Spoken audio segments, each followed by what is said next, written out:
Nesse vídeo, nós iremos explorar as propriedades do enraizamento nas definições de caráter ou estados de caracteres.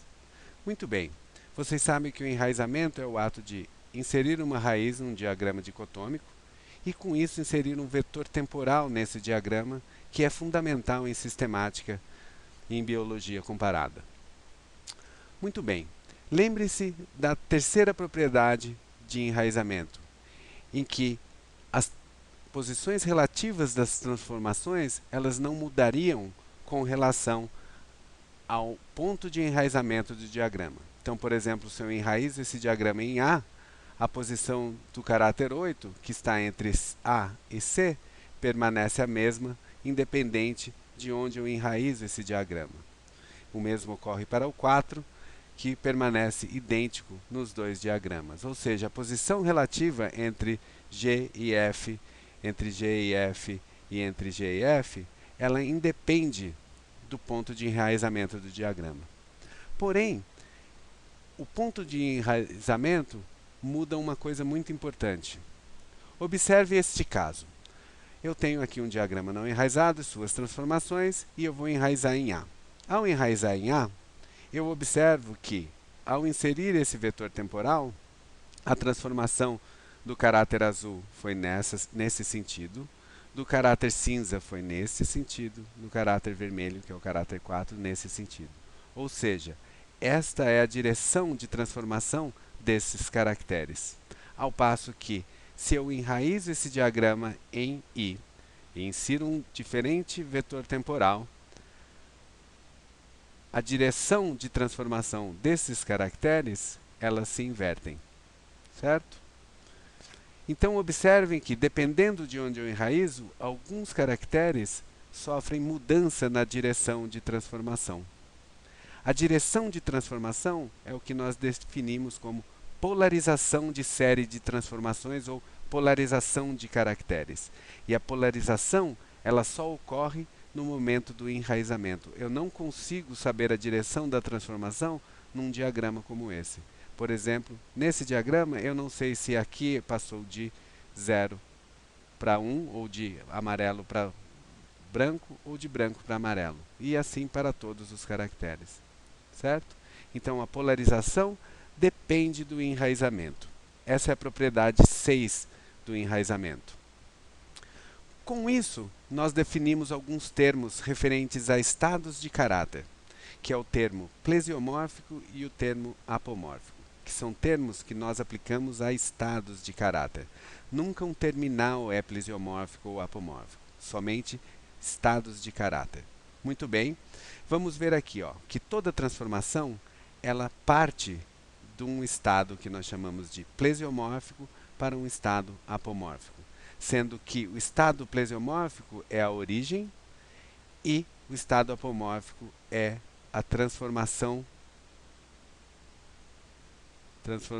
final, certo? Então, guardem sempre isso, que a transformação vai sempre do plesiomórfico para o apomórfico. Com isso, e entendendo esses dois termos, a gente define outros termos associados a estados de caráter. Olhem só, o caráter vermelho sofreu uma transformação aqui, nesse ramo, e este é um ramo interno. Isso faz com que dois ou mais terminais compartilhem o estado apomórfico, que é o vermelho.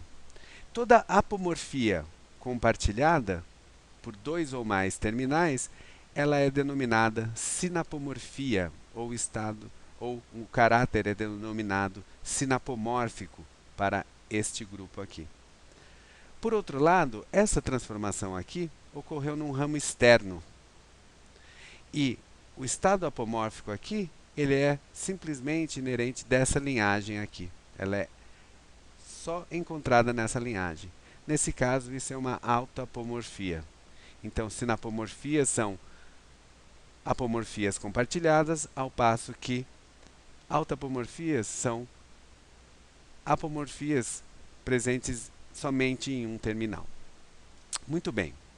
Vamos ver esse caso aqui e definir mais um termo.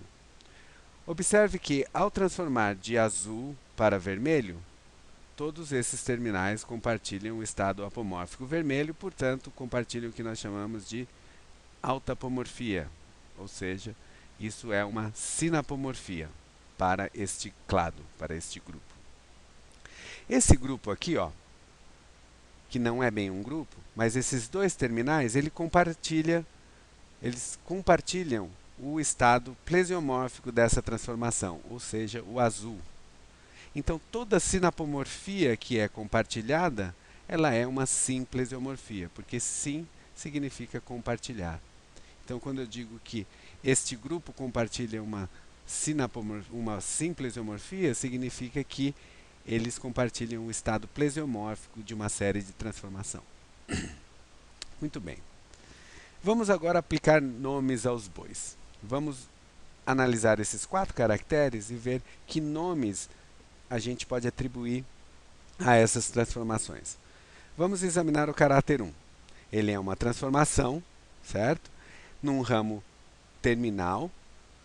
Somente H compartilha o estado apomórfico. Então, isso aqui é o que nós denominamos autapomorfia. Certo? Muito bem. Isso é fácil. Vamos ver um outro caráter agora. O caráter 2. O caráter 2, ele transformou de azul para branco aqui. Portanto, AJDK compartilham o estado branco do caráter 2. Então, essa é a apomorfia.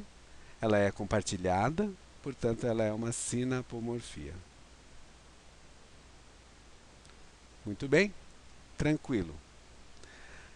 Para nós entendermos o que ocorre com 4 e com 3, vamos retomar uns conceitos que nós aplicamos quando nós discutimos semelhanças ou as origens das semelhanças nas linhagens. Lembre-se que eu usava 2 termos, e aqui estão eles, o termo homologia e o termo homoplasia. Então, homologia são todas aquelas similaridades que eu consigo traçar a um ancestral comum. Elas são decorrentes de herança ou de genealogia. Ao passo que toda similaridade que não é homóloga, ou seja, toda similaridade que não está relacionada com ancestralidade, ela é denominada homoplasia. E agora nós vamos usar esse termo novamente dentro do contexto que a gente estava vendo anteriormente. Vamos examinar o caráter número 3. É uma transformação no ramo interno aqui, no ramo interno aqui. Esses 2 grupos compartilham o estado apomórfico aqui e o estado apomórfico verde. Portanto, o caráter 3 é igual a uma sinapomorfia, certo?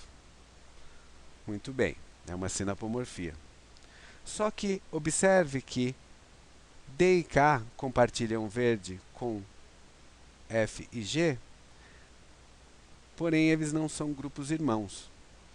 A similaridade entre esses 2 clados ou entre esses 2 grupos decorre de um processo não relacionado com ancestralidade. Portanto, esse caráter é chamado de homoplástico, porque ele confere uma homoplasia entre D e K e F e G. Uma forma operacional de você identificar uma homoplasia é pensar no seguinte: todo caráter que é binário, ou seja, que tem 2 estados, ele só pode ter uma transformação, como é o caso do caráter 1 e o caráter 2. Se ele tiver mais do que uma transformação, ele vai ser homoplástico. Certo? Se você considerar um caráter multiestado, por exemplo, onde eu tenho 2 transformações possíveis, representadas por essa flechinha aqui, eu só posso ter 2 transformações. Se eu tiver mais que 2, ele é novamente homoplástico. Vamos analisar o caráter 4. O caráter 4, ele é uma sinapomorfia, o estado apomórfico está aqui, e ele é compartilhado por todos esses aqui, em decorrência da ancestralidade. Certo? Ocorre que no terminal B, esse caráter transformou novamente, voltando ao estado plesiomórfico. Então, ele se transformou de 0 para 1 e depois transformou de 1 para 0 novamente, em 4. Bom, ele é, o caráter 4, ele é uma sinapomorfia, porque ele tem ele tem uma transformação num ramo interno. Ele também é uma autoapomorfia, porque ele sofreu uma transformação num ramo externo. Agora, ele também é homoplástico. Por quê? Porque ele era binário e só poderia ter uma transformação, mas se você pensar em semelhanças, observem que esses terminais compartilham com B a mesma semelhança, que é o estado branco do caráter 4. E essa semelhança não é decorrente de ancestralidade. Então, o caráter 4 ele é sinapomórfico, ele possui uma autoapomorfia e ele é homoplástico. Muito bem, espero que vocês tenham entendido esses termos. Agora vamos relacioná-los. Qual é a relação que existe entre homologia, sinapomorfia, simplesiomorfia e homoplasia? Vamos ver o seguinte. Quando eu construo uma matriz de dados, considere esse caso, onde eu atribuo estados 1 e 1 para C e D, estados 0 e 0 para A e B. Eu estou assumindo que ou C e D compartilham 1 porque isto é uma homologia entre eles, ou que A e B compartilham 0 porque isto é homólogo entre eles, pois eu não sei para onde foi a direção.